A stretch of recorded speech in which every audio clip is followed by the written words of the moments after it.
Here's the tales that never fails. It makes me want to wag my tail when it comes to wanna wail. Oh, male tales. And Sonic, are you thinking about the Blue's Clues and Mailtime song? Yeah, but I do like the name Tails. I know. Yeah, Steve from Blue's Clues he's kind of nice. Steve from Minecraft or Steve from Curious George? Or it might be Steve Harvey. He's the host of Family Feud now. Yeah, but Steve from Blue's Clues is much better. Steve, who loves to wear his green striped shirt, green and light green. And you know the song? Here's the mail, it never fails. It makes me wanna wag my tail. When it comes, I wanna mail. Wow, I know about my name, and it's part of the Mailtime song. I'm Sonic, but it's gonna be nice. I hope everything's gonna be A-okay. It's me, Mario, and Luigi. Today is Monday. Let's go!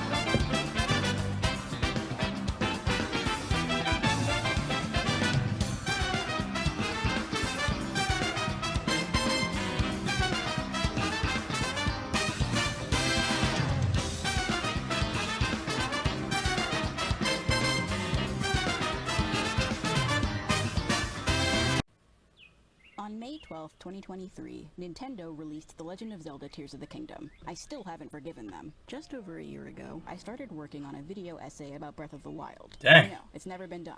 That video...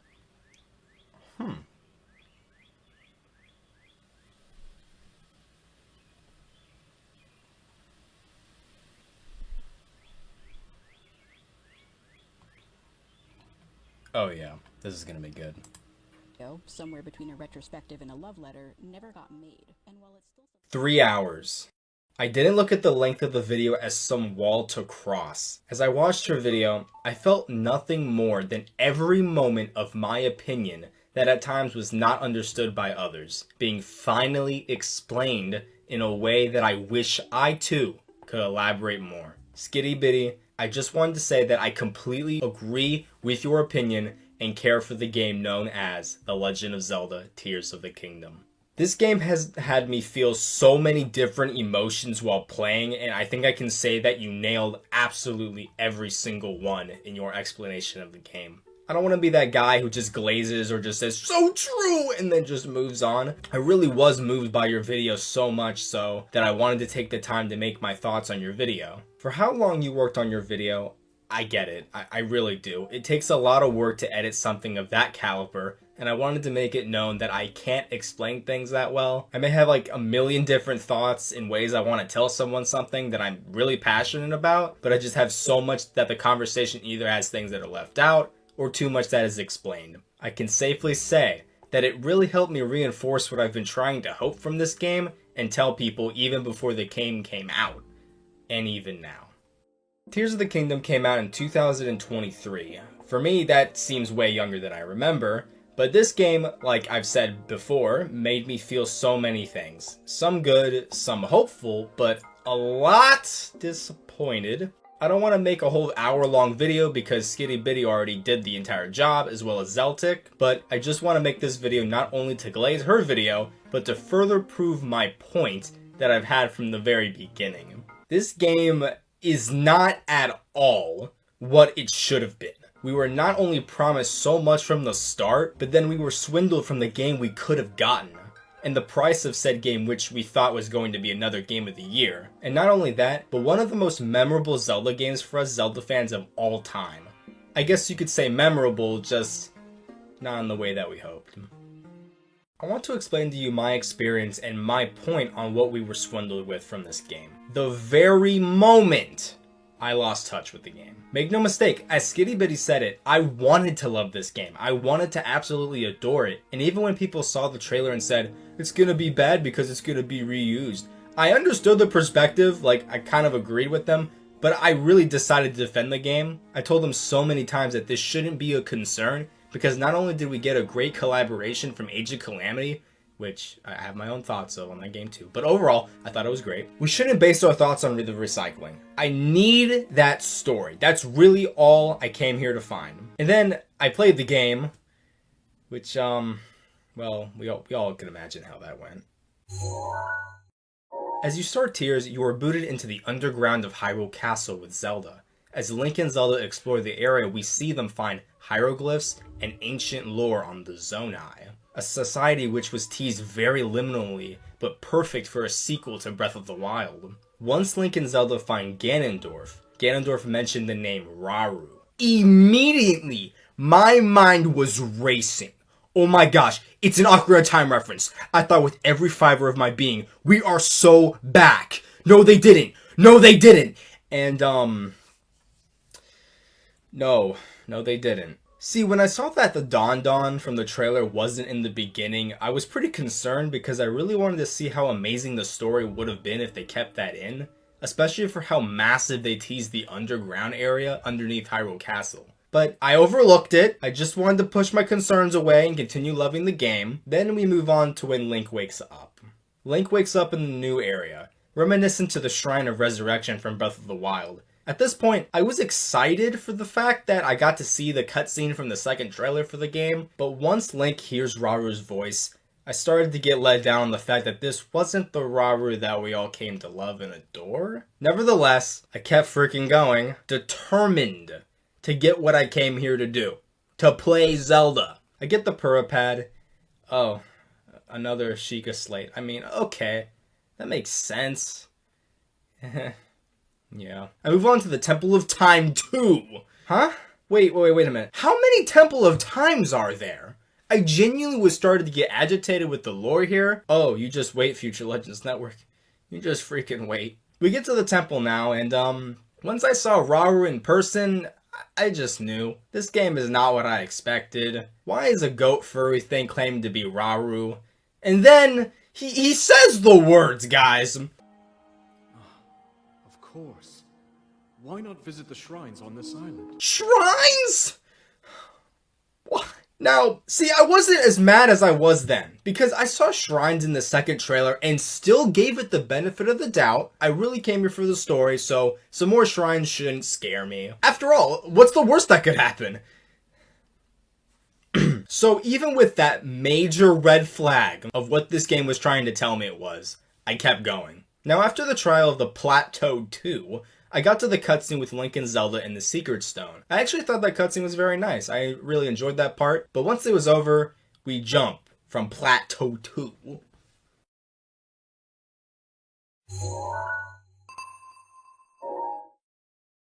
We get to see construction! Yay!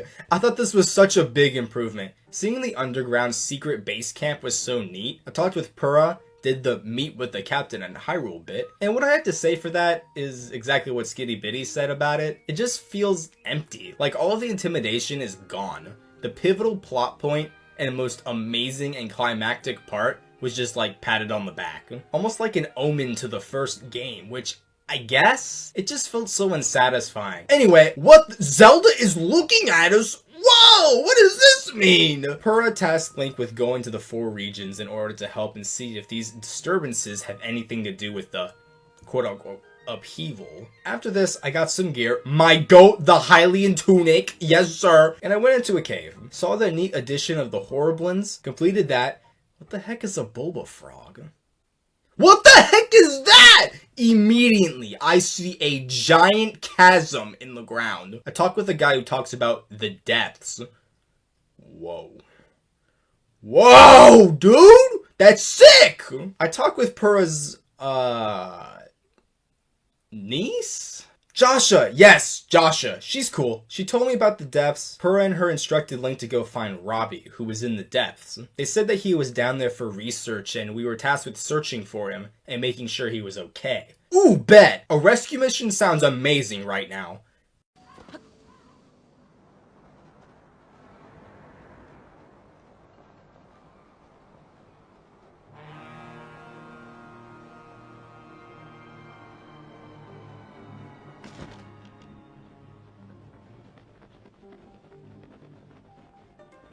Immersion like no other.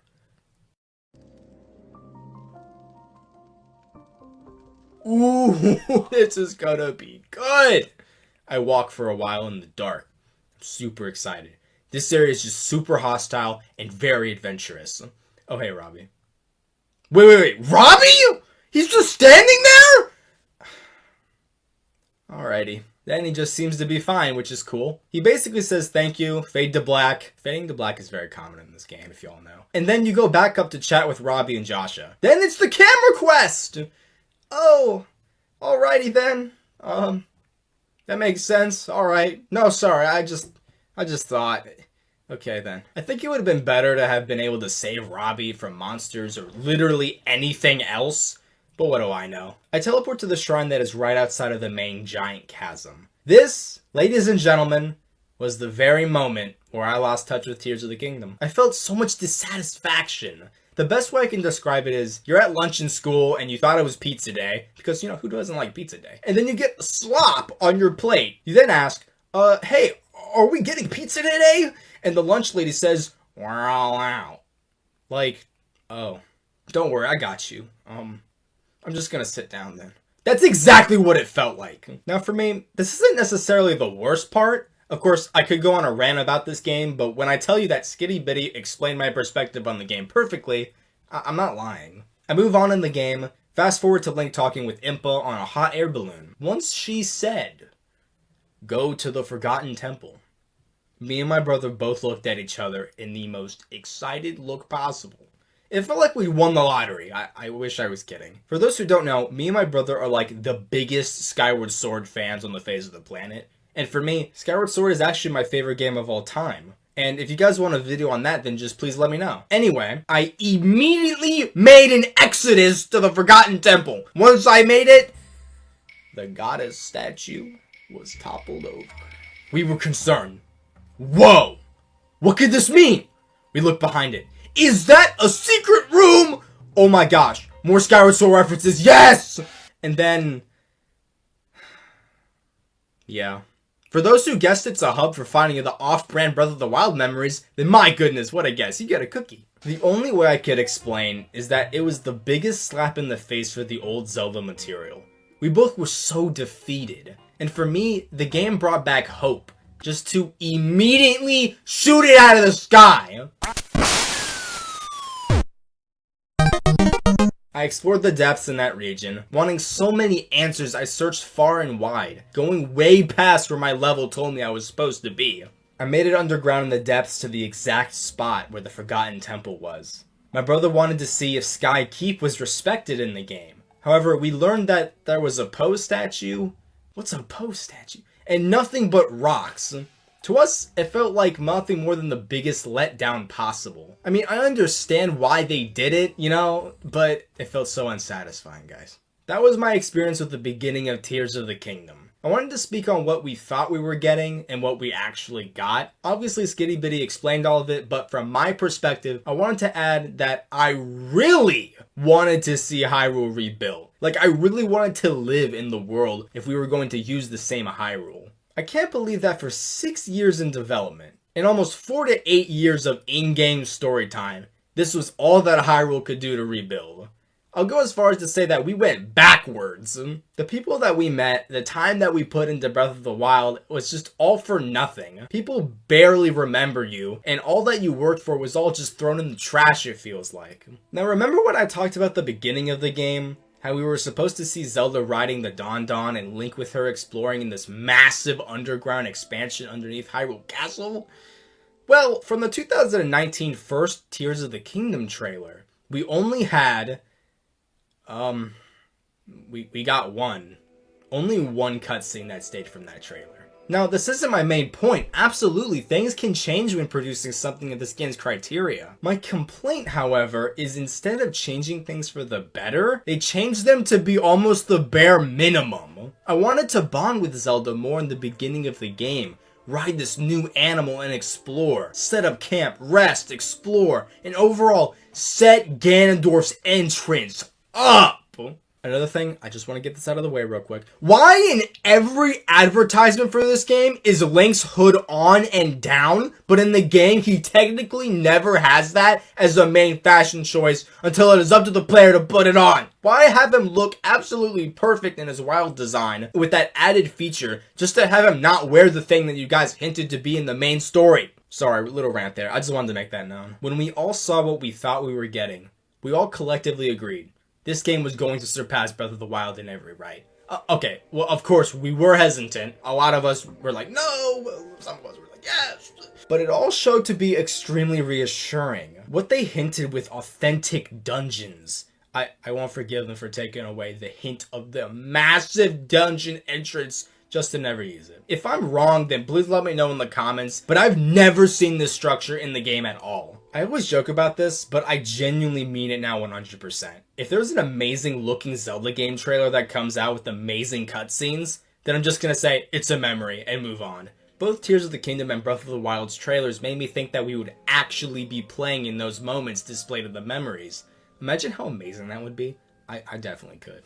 My final argument in all of this is that I rambled on about what I thought we were getting, but I want to talk about what I really thought the game was going to be. Time travel! Wow! What an interesting topic for a Zelda game. That's like never been done before. No, seriously, what I mean is exactly what Skitty Bitty said. I wanted Zelda and Link to go to the past together. With the hints about the Sheikah technology gone from the trailers, Death Mountain not erupting, the different looking enemies like the constructs, and the different looking bokoblins and moblins, I really thought we were going to explore a whole new area, but one that we know to an extent.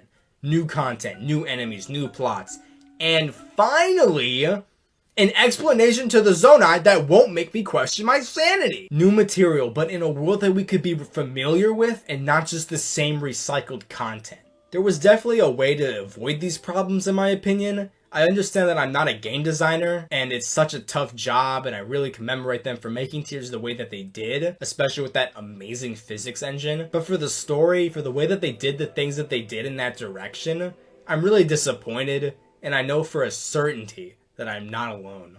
Now, do I hate Tears? No, this is not a CDI Zelda situation, but I do say that compared to the other Zelda games, for what I and a lot of people thought the game was going to bring them, in that freaking price tag, I heavily despise Tears. However, getting outside of the box here, I love this game so much. The physics engine, as I described, the visuals, my goodness, everything is so pretty, and the music.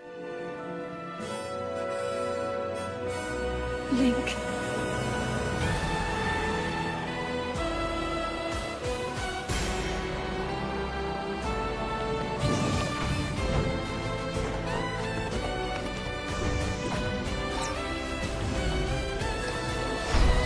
Oh my goodness. Gotta love Zelda for their music, man. Overall, with absolute certainty, I can agree with how Zeltic put it, and he put it very well. Tears of the Kingdom was a disappointing masterpiece. But everything else in my opinion is what Skitty Bitty already explained. To the period, so please go watch your video instead of mine. I recommend watching it in chunks to really digest her points, and the video will be linked in the description below. So with that, thank you for listening to my absolutely terrible put together TED Talk. If you guys enjoyed this video essay on another video essay, then please feel free subbing and liking the video. And please leave what you thought in the comments. Did you enjoy Tears of the Kingdom or did you not like it? And Skitty Bitty, I wanted to say personally thank you so much for the opportunity to talk about the video you made. It means the world to talk about Zelda with another huge fan of Zelda like me. Thank you everyone for watching the video this far, and I pray that you all stay safe and have a beautiful rest of your day. Legends Network, out! Okay, is everyone gone? Okay, I have a confession. I'm 100% on Breath of the Wild in belief that they would give you a free reward for 100%ing the game. Like, I thought they were going to do what they did with Age of Calamity and give you something cool like the training sword if you had a save file of Breath of the Wild on your system. Alright, just get in your laughs now. Alright, okay, alright, I get it! Okay! You know what, I'm cutting the video, screw you. Thanks for watching, and remember to subscribe. Now it's laser time.